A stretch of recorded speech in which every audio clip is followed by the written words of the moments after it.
আসসালামু আলাইকুম রহমতুল্লাহি বারাকাতুহু। একটি মাসআলা নিয়ে কথা বলব, সেটি হলো যে আমাদের যারা হুজ্জাজে কেরামি আমাদের দেশ থেকে হজ করবার জন্য মক্কা শরীফ, মদিনা শরীফে যান, তাদের উপর কোরবানি করা জরুরি কিনা? আসুন আমরা এখানে কোরবানির কথা বলি, কিন্তু তাদের জন্য কোরবানি নেই, কারণ তারা তো মুসাফির।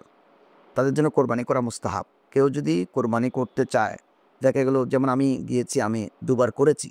কি জন্য করেছি? আমি চিন্তা করেছি ও কথা যে এই পবিত্র ভূমিতে তো আমি কোরবানি আর করতে পারব না। আমার কাছে কোটি টাকা থাকলেও তো এই পবিত্র ভূমিতে কোরবানি করার ফজিলত অনেক বেশি।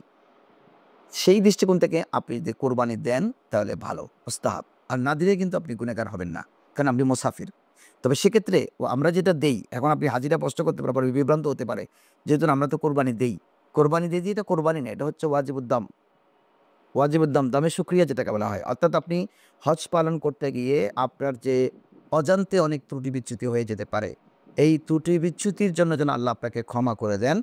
একটা দমে শুকরিয়া ১০ তারিখে আমরা একটা কোরবানি বলে দমে শুকরিয়া আদায় করি। এটা হচ্ছে দমে শুকরিয়া। এটা কিন্তু সবাই, আমরা যারা আফাকি আছি আমাদের সবার জন্য কিন্তু ওয়াজিব।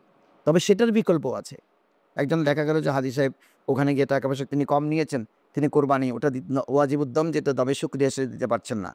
তখন কোরআনুল কারীমের স্পষ্ট নস আছে যে উনি ওই হজে থাকাকালীন সময়ে ৩ টি রোজা পালন করবেন। আর হজ থেকে এসে দেশের বাড়িতে ৬০ টি রোজা পালন করবেন। মোট ১০ টি রোজা পালন করবেন। ওখানে ৩ টি, দেশে ৬০ টি। এই ১০ টি রোজা পালন করলে ওনাকে আর ওই কোরবানি না দিলেও কোনো অসুবিধে নেই। কোরবানি মানে ওয়াজিবুদ্দম যেটা সেটা। দমে শুকরিয়া। এনার জন্য কোরবানি নেই। কোরবানি হচ্ছে মুস্তাহাব। আমরা দুটো যারা দেই, ওরা যদি একটা ওয়াজিবুদ্দম, একটা অ্যা কোরবানি, এটা মুস্তাহাব। এটা না দিলে কোনো গুনাহগার হবেন না। হ্যাঁ, চাইলে উনার পরিবার-পরিজন উনার জন্য দেশের বাড়িতে করতে পারেন, সেটা ভিন্ন জিনিস। কিন্তু উনার উপর এই বৎসর কোরবানি নাই, যেহেতু উনি মুসাফির। উনি শুধু ওয়াজিবুদ্দামটা দেবেন। তবে ওয়াজিবুদ্দামের ব্যাপারেও যদি টাকা-পয়সা না থাকে, ওখানে ৩ টি রোজা এবং দেশের বাড়িতে ৬০ টি রোজা পালন করলে সেটার কায়েম মাকাম হয়ে যাবে। এটা মানুষকে এহসান করেছেন। কারণ এখন কোরবানি কিন্তু অনেক দাম বেড়ে গেছে। দুটো কোরবানির জন্য বাংলাদেশী টাকায় ৳৫০,০০০ লাগবে। একটা দিলে ৳২৫,০০০ লাগবে। তাহলে আপনি ৳২৫,০০০ যদি আপনার কাছে বেশি মনে হয় বা তৌফিক না থাকে, তখন আপনি ওটা না দিয়ে ৬০ টি ১০ টি রোজা পালন করবেন। ওখানে ৩ টি, দেশে এসে ৬০ টি। আশা করি হাজিরা সেটা বুঝবেন। আর নিজ কোরবানি নিজে দেওয়ার চেষ্টা করবেন। মেনাতে বা খালাকাতে গিয়ে নিজেই পশু কিনে কোরবানি দেওয়ার চেষ্টা করবেন।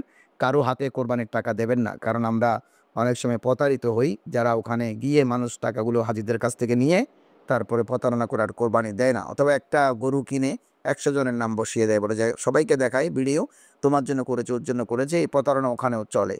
সুতরাং প্রতারকদের থেকে বাঁচবার জন্য আপনারা নিজ হাতে কোরবানির মাঠে গিয়ে পশু কিনবেন, নিজেই জবে করবেন। হজ কাফেলার কারো হাতে টাকা-পয়সা দেবেন না। কোনো দালালের কাছে টাকা-পয়সা দেবেন না। প্রতারণা সব জায়গায়।